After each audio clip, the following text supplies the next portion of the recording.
This channel does not promote any violent, harmful, or illegal activities. All content provided by this channel is meant for an educational purpose only. তিলোত্তমা খুনের ঘটনায় এখনো পর্যন্ত তদন্ত যেভাবে যেদিকে এগোচ্ছে, সন্দীপ ঘোষকে জিজ্ঞাসাবাদ চলছে টানা, আর তারপর তথ্য প্রমাণ এক্ষেত্রে অত্যন্ত গুরুত্বপূর্ণ এভিডেন্স। সেই তথ্য প্রমাণ জোগাড়ের জন্য ইতিমধ্যেই আরজি করে সিবিআই টিম, তারা 3D স্ক্যানার সমেত সেখানে পৌঁছে গিয়েছেন এবং সেখানকার কি আপডেট আমি জানবো আমার সহকর্মী সুশোভনের কাছ থেকে। আমার সহকর্মী সুশোভন আমার সঙ্গে রয়েছেন। সুশোভন, সেদিন রাতের ঘটনা এবং তারপর তথ্য প্রমাণ অত্যন্ত গুরুত্বপূর্ণ এবং সেইটা খুব পুঙ্খানুপুঙ্খ রিপোর্ট পাওয়ার জন্য, ট্রেস পাওয়ার জন্য এই 3D scanner is very important. আজ সেখানে সিবিআই আধিকারিকরা পৌঁছেছেন, সেখানকার আপডেট কি বলছেন তারা, কি পেলেন তারা?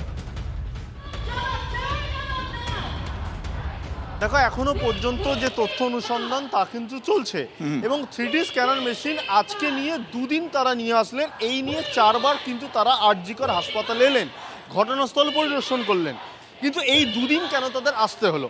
তার কারণ তারা কালকে যে তথ্য অনুসন্ধান করেছিলেন তার উপর নির্ভর করে আজকে সেই মেশিন দিয়ে, সেই প্রযুক্তির মাধ্যমেই আরও তথ্য অনুসন্ধান করবেন।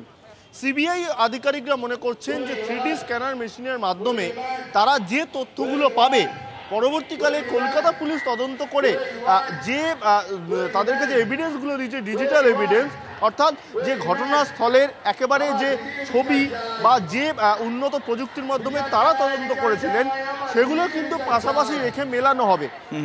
তাহলে কোথাও যদি কোনো অসুবিধা থাকে বা কোথাও কোনো খামতি থাকে, সেই বিষয়টা কিন্তু নিশ্চিত করে বিশ্লেষণ করা হবে এবং তারপরে কিন্তু যদি কোনো অসুবিধা থাকে সেই বিষয়টা সিবিআই আধিকারিকরা বুঝতে পাবেন। এবং সেই জায়গাটাই জানার জন্য কিন্তু 3D স্ক্যানার মেশিন আজকে দ্বিতীয়বারের জন্য আনা হলো। মূলত সেই জায়গায় দেখে তারা পুরো বিষয়টা বোঝার চেষ্টা করবেন যে যখন এই ঘটনা ঘটেছিল তখন কি পরিস্থিতি তৈরি হয়েছিল এবং এই পরিস্থিতি তৈরি হলে তার পারিপার্শ্বিক কী জায়গায় কী নমুনা থাকতে পারে, অর্থাৎ পুরো বিষয়টাকে একবার দেখে নেওয়া। এবং এই দেখে নেওয়ার জন্য আজকে তাদের দ্বিতীয় দিনও সেই উন্নত প্রযুক্তির মেশিন ব্যবহার করতে হচ্ছে এবং এই জায়গাতেই কিন্তু তারা পুরো বিষয়টা জানার চেষ্টা করছেন। এবং এই প্রযুক্তির মাধ্যমে তাদের কাছে যে তথ্যগুলো উঠে আসবে, এই তথ্যগুলো কিন্তু আবার যাদের জিজ্ঞাসাবাদ করা হচ্ছে একেবারে সেই তথ্যগুলো তারা খুঁটিয়ে দেখবেন, কারণ 3D স্ক্যানারের মাধ্যমে যেই তথ্যগুলো আসবে সেই বিষয়গুলো খতিয়ে দেখাবো। অনেক ধন্যবাদ। আমার সহকর্মী সুশোভন আমার সঙ্গে ছিলেন। ইতিমধ্যেই সিবিআই আধিকারিকরা সেখানে পৌঁছে গেছেন এবং আপনাদের যেটা আমরা জানাচ্ছিলাম যে 3D স্ক্যানারে সেই প্লেস অফ অকারেন্স যেখানে ঘটনাটি ঘটেছিল বলে এখনো পর্যন্ত জানা যাচ্ছে, সেখানকার পুঙ্খানুপুঙ্খ তারা দেখবেন, দেখে সেখান থেকে কোনো ক্লু পান কিনা সেদিকে অবশ্যই তাদের নজর রয়েছে।